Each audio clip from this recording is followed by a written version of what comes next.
हाय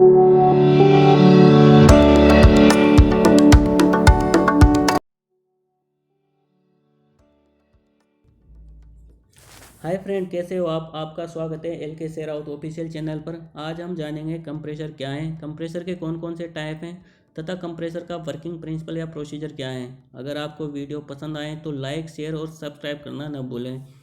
तो आइए चलते हैं आज के टॉपिक कंप्रेसर पर। कंप्रेसर क्या है? कंप्रेसर एक मैकेनिकल डिवाइस है जो मैकेनिकल एनर्जी को हाइड्रोलिक एनर्जी में कन्वर्ट करता है। ये कैसे कन्वर्ट करता है इसको समझते हैं। कंप्रेसर में अदर सोर्स के थ्रू एनर्जी प्रोवाइड करते हैं। जैसे हम मोटर लगा देते हैं, मोटर को हम इलेक्ट्रिकल एनर्जी प्रोवाइड करते हैं तथा मोटर हमें इलेक्ट्रिकल एनर्जी को मैकेनिकल एनर्जी में कन्वर्ट करके देती हैं तथा हम मैकेनिकल एनर्जी को कंप्रेसर को प्रोवाइड करते हैं। और कंप्रेसर के अंदर चाहे रेसिप्रोकेटिंग इक्विपमेंट लगाओ चाहे रोटरी इक्विपमेंट लगाओ, वो हमें मैकेनिकल एनर्जी को हाइड्रोलिक एनर्जी में कन्वर्ट करके देता है। कंप्रेसर में हम एज ए गैस या वेपर फ्लूइड का यूज़ करते हैं। जो फ्लूइड के लिए कंप्रेसर के लिए यूज़ करते हैं वह वेपर व गैस होता है। लिक्विड के लिए हम पंप का यूज़ करते हैं। और इंडस्ट्री में कोई भी ऐसा इक्विपमेंट नहीं है जिसका यूज़ गैस और लिक्विड दोनों के लिए यूज़ कर सकें, इसलिए लिक्विड के लिए पंप का लिए यूज़ करते हैं और गैस के लिए कंप्रेसर का यूज़ करते हैं। ये एयर या गैस के वॉल्यूम को डिक्रीज करके उसके प्रेशर को इंक्रीज करता है, जिससे कंप्रेस्ड गैस का टेम्परेचर पर इंक्रीज होता है। क्योंकि हम जानते हैं कि पी वी बराबर एन आर टी होता है, पी प्रोपोर्शनल टी होता है। यानी किसी भी गैस का प्रेशर इंक्रीज होगा तो उसका टेम्परेचर पे इंक्रीज होगा। और पी प्रोपोर्शनल 1/V होता है, यानी किसी भी गैस का प्रेशर इंक्रीज होगा तो उसका वॉल्यूम डिक्रीज होगा। आइए चलते हैं कंप्रेसर के टाइप पर। सबसे पहले देखेंगे वर्किंग प्रिंसिपल के आधार पर कंप्रेसर के टाइप। वर्किंग प्रिंसिपल के आधार पर कंप्रेसर दो टाइप के होते हैं, पॉजिटिव डिस्प्लेसमेंट कंप्रेसर और dynamic compressor. Positive displacement compressor भी दो टाइप के होते हैं, रेसिप्रोकेटिंग कंप्रेसर और रोटेटिंग कंप्रेसर। और डायनेमिक कंप्रेसर भी दो टाइप के होते हैं, centrifugal compressor, axial compressor. Positive displacement compressor क्या है? ये एक ऐसी डिवाइस है जो वॉल्यूम को डिक्रीज करती हैं और गैस के प्रेशर को इंक्रीज करते हैं। जब किसी गैस का प्रेशर इंक्रीज होगा तो उसका वॉल्यूम डिक्रीज होता है। डायनेमिक कंप्रेसर क्या है? इसमें फ्लूइड को काइनेटिक एनर्जी देते हैं तथा मोटर की हेल्प से काइनेटिक एनर्जी प्रेशर एनर्जी में कन्वर्ट होते हैं। नेक्स्ट टाइप हैं बेस्ड ऑन प्रेशर डेवलप के आधार पर। प्रेशर डेवलप के आधार पर कंप्रेसर तीन टाइप के होते हैं, low pressure develop compressor, medium pressure develop compressor और हाई प्रेशर डेवलप कंप्रेसर। जो कंप्रेसर 10 बार से कम प्रेशर डेवलप करता है उसे हम लो प्रेशर डेवलप कंप्रेसर कहते हैं। और मीडियम प्रेशर डेवलप कंप्रेसर 10 बार से अधिक प्रेशर डेवलप करता है और 80 बार से कम प्रेशर डेवलप करता है। यानी 10 बार और 80 बार के बीच के प्रेशर डेवलप करने वाले कंप्रेसर को मीडियम प्रेशर डेवलप कंप्रेसर कहते हैं। और हाई प्रेशर डेवलप कंप्रेसर 80 बार से अधिक प्रेशर डेवलप कंप्रेसर को हाई प्रेशर डेवलप कंप्रेसर कहते हैं।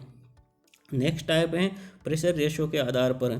प्रेशर रेशो के आधार पर भी कंप्रेसर तीन टाइप के होते हैं, low pressure ratio compressor, medium pressure ratio compressor और high pressure ratio compressor. Low pressure ratio compressor वो होता है जिसका प्रेशर रेशो 1 से 1.1 के अंदर होता है। मीडियम प्रेशर रेशो कंप्रेसर 1.1 से 2.3 प्रेशर रेशो के अंदर वाले pressure ratio compressor low pressure medium pressure ratio compressor कहलाता है। हाई प्रेशर रेशो कंप्रेसर वह कंप्रेसर होता है जिसका प्रेशर रेशो 2.3 से एबोव होता है, यानी 2.3 से एबोव प्रेशर रेशो वाले कंप्रेसर को हाई प्रेशर रेशो कंप्रेसर कहलाता है। नेक्स्ट टाइप है वॉल्यूम हैंडलिंग कैपेसिटी के आधार पर कंप्रेसर। वॉल्यूम हैंडलिंग कैपेसिटी के आधार पर कंप्रेसर तीन टाइप के होते हैं, low volume handling capacity compressor, medium volume handling capacity compressor और high volume handling capacity compressor. जो compressor 9 metre cube volume handle करता है उसे हम low volume handling capacity compressor बोलते हैं। और medium volume handling capacity compressor वो होता है जो 9 मीटर क्यूब से 3000 मीटर क्यूब के अंदर वॉल्यूम को हैंडल करता है। High volume handling capacity compressor 3000 से मीटर क्यूब से एबो वॉल्यूम हैंडल करने वाले कंप्रेसर को हाई वॉल्यूम हैंडलिंग कंप्रेसर कहते हैं। सबसे पहले आते हैं पॉजिटिव डिस्प्लेसमेंट कंप्रेसर पर। ये क्या है? ये इसमें एक एनक्लोज चैम्बर में गैस डिफाइन नेट वॉल्यूम को रिड्यूस करके उसके प्रेशर को इंक्रीज करने के प्रिंसिपल पर काम करता है। यानी इसमें एक चैम्बर होता है जिसमें एक डिफिनेट वॉल्यूम की गैस होती हैं। जब किसी गैस का वॉल्यूम डिक्रीज करते हैं तो गैस का प्रेशर इंक्रीज होता है। ये दो टाइप के होते हैं, रेसिप्रोकेटिंग टाइप कंप्रेसर और rotating type compressor. Reciprocating type compressor क्या है? इस टाइप के कंप्रेसर में गैस के कंप्रेस करने के लिए पिस्टन सिलेंडर अरेंजमेंट होता है। यानी इस टाइप के कंप्रेसर में एक सिलेंडर होता है जिसमें पिस्टन लगा होता है। इस कंप्रेसर में रेसिप्रोकेटिंग मोशन होता है जिसके थ्रू पिस्टन बैक और फोर्थ मूवमेंट होता है, यानी आगे पीछे पिस्टन का मूवमेंट होता है जिससे गैस कंप्रेस होते हैं। रेसिप्रोकेटिंग कंप्रेसर के टाइप ये 2 टाइप के होते हैं, सिंगल एक्टिंग रेसिप्रोकेटिंग कंप्रेसर और डबल एक्टिंग रेसिप्रोकेटिंग कंप्रेसर। तो देखते हैं single acting reciprocating compressor. Single acting reciprocating compressor क्या है? इसमें एक इनलेट या सक्शन वाल है और एक डिस्चार्ज वाल है, और ये दोनों वाल वन वे वाल होते हैं। यानी सक्शन या इनलेट वाल से सिर्फ गैस अंदर आती है और डिस्चार्ज वाल से गैस बाहर जाते हैं। इन दोनों में स्प्रिंग लोडेड होता है, यानी दोनों वाल में स्प्रिंग लगे होते हैं और ये स्प्रिंग पर एक पर्टिकुलर फोर्स डिपेंड होता है, यानी एक पर्टिकुलर फोर्स या प्रेशर डिनोट होता है। जिस प्रेशर पर आता है वो वाल ओपन होता है। यानी सक्शन वाल मान लो 2.3 प्रेशर डिपेंड होता है, तो जब 2.3 प्रेशर आता है तभी सक्शन वाल ओपन होएगा।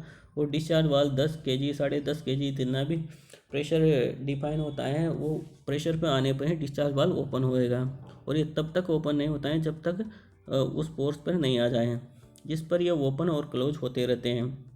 इसमें इनलेट वाल गैस को अंदर आने देता है और डिस्चार्ज वाल गैस को बाहर जाने देता है।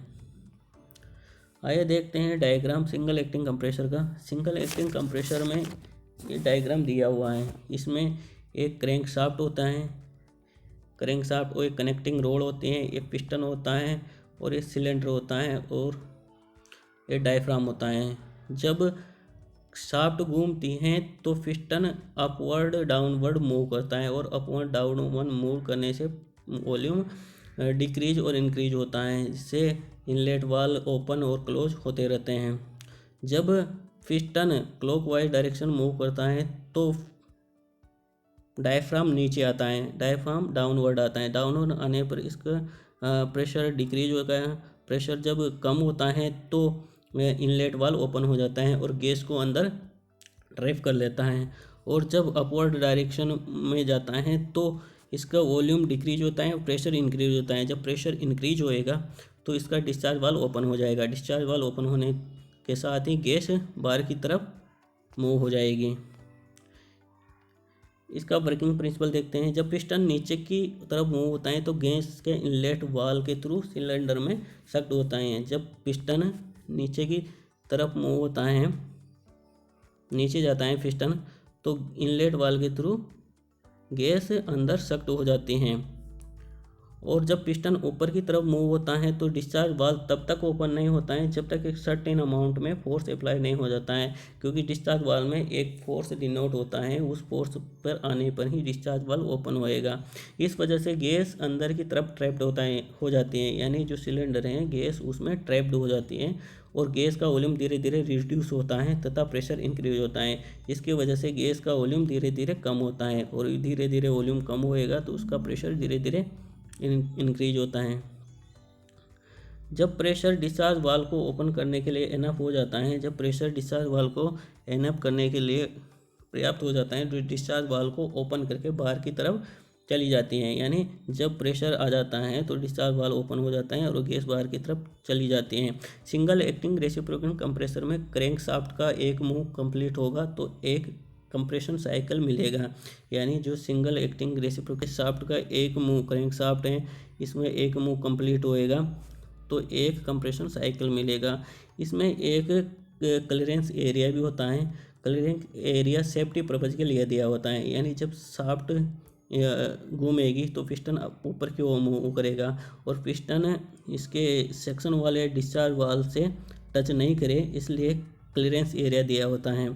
और इसका अदर सेफ्टी पर्पज है कि जब ऊपर की तरफ मूव करेगा तो एकदम से इसका वॉल्यूम डिक्रीज होएगा और वॉल्यूम नेग्लेजिबल यानी जीरो तो नहीं हो, इसलिए कुछ ना कुछ वॉल्यूम रखते हैं एक एरिया दिया होता है ताकि पूरा वॉल्यूम जीरो नहीं करे, और अगर वॉल्यूम ज़्यादा ही डाउन होएगा तो उसका टेम्परेचर इंक्रीज होएगा, यानी टेम्परेचर बहुत ज़्यादा हो जाएगा।